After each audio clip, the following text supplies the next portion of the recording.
Hello, my friends. It's Ezra Levant. It's let me check the time. It's Wednesday morning at 9:28 a.m. and I have bad news for you, namely that Anna Slatz, our reporter, who has been in New York City covering the protests and the riots, she remains in jail as of this moment. If you saw my updates last night, I had received a phone call from Anna at around 11:30 or so p.m. A very brief phone call, about a minute long, telling me that she was in police custody. She had been arrested and charged with breaking the curfew, despite the fact that the curfew has a specific exemption for journalists. She told me she was at the Brooklyn Central booking station, and she told me the name of the officer who had booked her, and that was it before the phone was taken away from her. I immediately called our senior criminal lawyer in New York, who had helped us before and knew what we're about, and he got right on the case, immediately calling me back after I left a message for him, and then immediately calling that Brooklyn Police Department, talking to an officer there, and he reported that the officer did indeed try to find Anna in the holding facility to get her released. However, that look around was unsuccessful, and I'm taking the officer at her word that she did indeed try. So I called, I had more emails and calls with the lawyer last night, and he led me to believe that given that it would be a summons, she would be released within several hours. She would not be detained on a more long-term basis than that. And of course, we all know that New York City has notoriously loose bail requirements. I don't even think there is any bail. So it's just a matter of the paperwork being processed or being issued the summons and then walking free. So I sent Anna some emails and text messages, which obviously would have just been waiting on her cell phone for when she was released. And I said, call me when you're out. And I assumed she would have been out by 2 or 3 a.m. Anyways, I guess I fell asleep by my phone at around 3 or 4, and I woke up with a start at 7 a.m., and she had not been released. So I've been back on the phone with lawyers this morning who say that really there's no way to expedite the process. She has to wait until the paperwork is done, and then she's released. There really is no way to get that going faster. I find that frustrating. So we're doing a few things, including having a lawyer call that line regularly this morning. We've got a second lawyer involved. And I thought she would have been out last night. And I'm very frustrated that she wasn't. And I can imagine that it's absolute chaos down there, not only because of the riots and the protests, but also because this is all on top of the pandemic. And the reason that's an issue is because there are reduced court and legal and police services.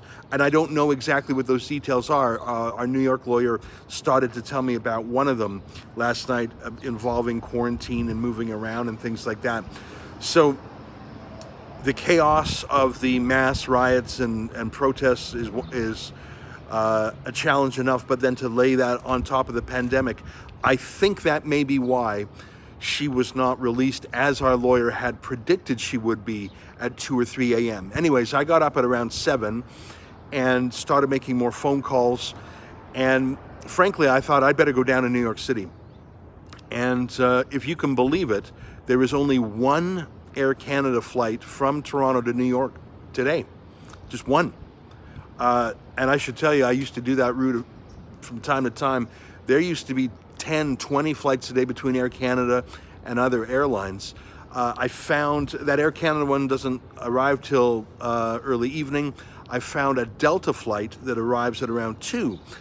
But when I inquired with the airline, they told me that although there's no quarantining going down to the US, upon my return to Canada, I would have to be under a mandatory legal quarantine at my house for 2 full weeks, and I could not come into work. And although it's morally appropriate for me to travel down to personally attend at the police station, wait for Anna's release, and commiserate and accompany her upon her release, I cannot in good faith take 2 weeks off of running the business. There's 20 people here that rely on me. I just can't leave for 2 weeks. but I'm deeply aggrieved by that, because I tell you, I would be on a plane right now. However, we have a dear friend who is a friend of ours and a friend of Anna, and his name is Yankee Pollock, and he's in Montreal. And I spoke to him this morning. Actually, I spoke to him last night. He was so concerned about Anna, he called me last night around midnight. And I said, Yankee, can you go down to Brooklyn from Montreal, get in your car and drive? It's going to be the fastest way. I think it's about a 6-hour drive. I'll have to check. And can you go there on my behalf? And I know, Yankee, that means that's taking a 2-week quarantine on your return. But can you pay that price for me and for Anna and go down there on our behalf to be there at the police station when she gets out, to meet her, to take her back to her hotel so she can clean up and have a nap. And then when she has a nap, can you take her out for a nice meal, pay any expenses, and take care of any loose ends, and frankly, just be a friend?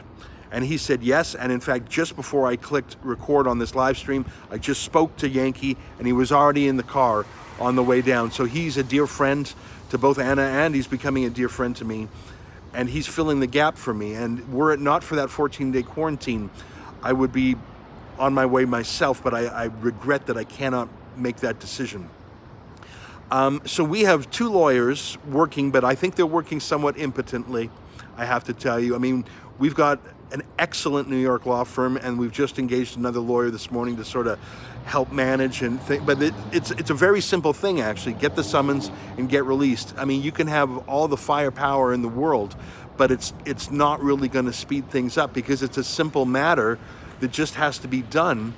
And in the age of the riots and the protests and the pandemics, that's the problem. So I don't think more legal firepower is going to do it. I think, unfortunately, it's just waiting for it to happen. And I'm sorry that she had to spend a night in jail, and I hope it was not dangerous. I understand that those holding facilities are very unpleasant, and in fact, that might even be a psychological tactic by the police. They want the experience to be so unpleasant you don't want to repeat it. But I do understand that they're gender segregated, so they're not putting guys and gals together. So at least she was hopefully safe, even if she was deeply inconvenienced and uncomfortable, and of course the stress of being in jail. So Yankee's on his way down.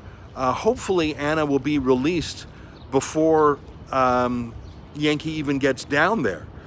And my one worry about that is, of course, no one would be there to greet her. We're trying to dispatch a lawyer just to wait there for her. I'm not sure if we'll be able to accomplish that.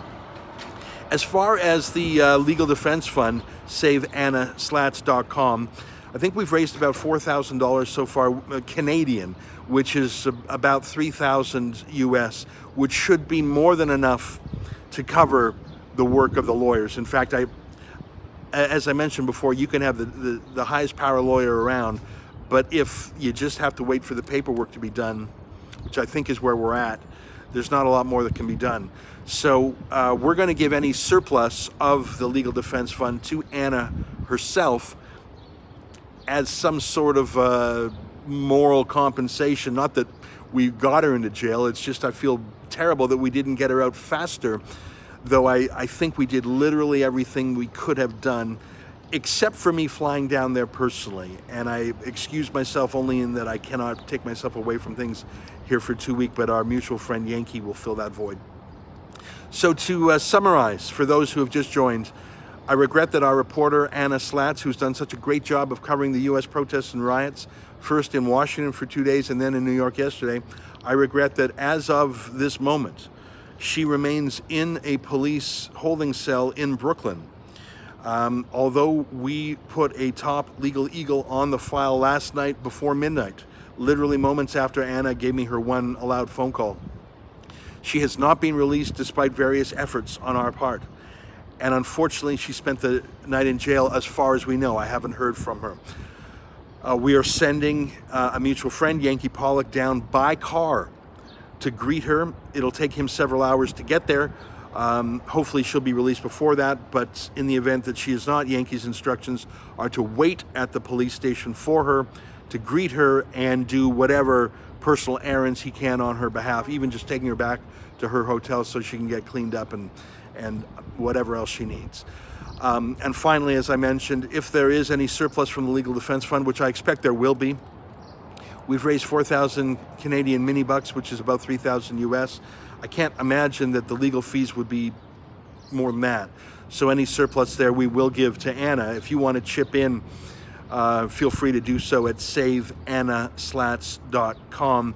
I think we have more than enough to cover the lawyers, and we'll just give the rest to Anna as sort of a, I don't know, it's not a compensation, it's not a present, it's just sort of a, here, you've been through a rough night, and maybe this will make it less rough. So that's the report. If anything changes, I'll let you know. If I hear from Anna, I'll let you know. If we have some sort of lawyer breakthrough, which I doubt, I'll let you know. When Yankee arrives down there, I'm sure he'll call me several times on the way. Maybe we can get him to record a message too. But here at Rebel News, we pride ourselves in sticking up for our journalists. Whenever our journalists are in trouble, we go to bat for them. In fact, if anyone touches our journalists, we sue for assault. As you know, we have actions against the federal government here in Canada for censoring our journalists. So it's a point of pride for us that we do our best to take care of our journalists. As Anna knows, we offered her a security guard through her entire coverage, but she declined it for good reason, because it would draw too much attention, and she likes to be very low key. We did provide lawyers almost immediately, but they just didn't get the job done. I don't know if that's on them, on me, or on just the chaos of the moment. I think it's that last one. So that's it. I think Anna's tough. I don't know her that well. She's only joined us in the last month, but what I know about her, I like. She seems resilient and smart and street smart. I deeply regret she spent the night in jail. I look forward to her release, which I'm sure will come today, perhaps even sooner than Yankee arriving down there. And if there are any leftover funds in saveannaslatz.com, which I think there will be, we'll give it to the young lady as sort of a bonus, a danger pay, let's call it that. All right, that's it for me for now. Thanks for your support. Thanks to Yankee for making the special journey. Thanks to everyone who's chipped in to saveannaslatz.com. And if I have more updates, I'll surely let you know. All right, bye-bye.